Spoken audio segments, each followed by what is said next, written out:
The Invisible Orientation, an Introduction to Asexuality. Okay, so this is a it's more of a reference guide. Yeah, I mean it's a factual piece of work, which basically just outlines and clarifies some of the misconceptions about asexuality, which is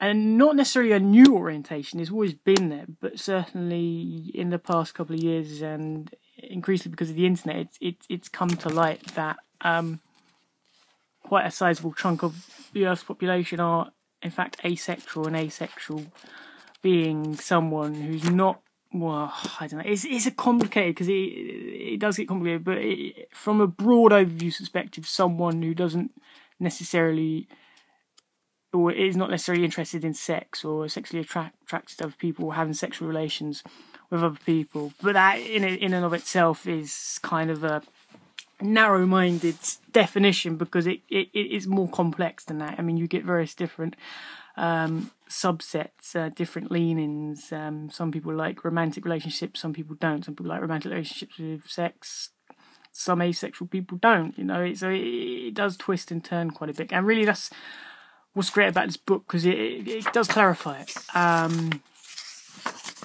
Because as I've tried to explain, it seemed quite confusing at first. But this book does outline it very, very broadly, and yeah, and it really just takes things from there.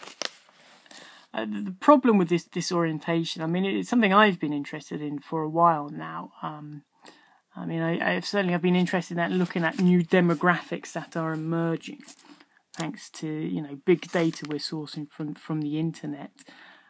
Something in particular was the rise of the singleton culture, and the fact that in the book Going Solo, which is basically just outlines how 50% of Americans have said they enjoy being single, or would like to be single, and this is just another one of the new emerging demographics, which is, I think it's vital we look into these new demographics, because we do need to do research.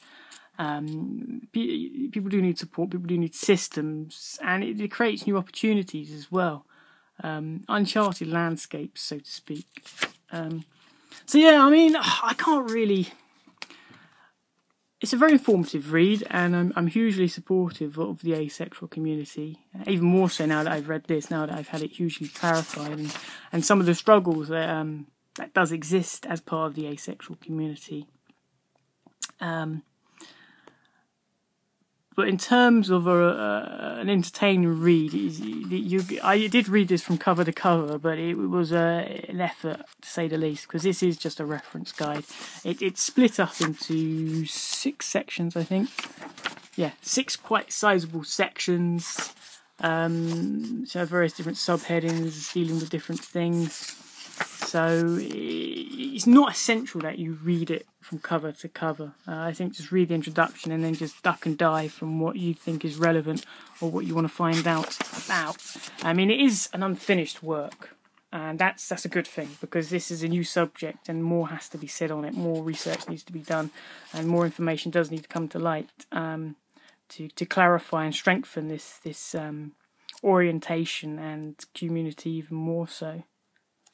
So yeah, but a very, very, very strong introduction, it has to be said, and certainly you can see that the author herself, who is asexual, knows a great deal about this and has drawn from a great deal of experience, which she does relate through the book and through various different quotes and anecdotes of various other asexual individuals. These are just all throughout the book. So this is a very enlivening, enriching, and yeah, as I said already, clarifying overview of the asexual orientation and community. And I can't really say much more than that. But I mean, in terms of looking for information on asexuality, you're not going to find much out there.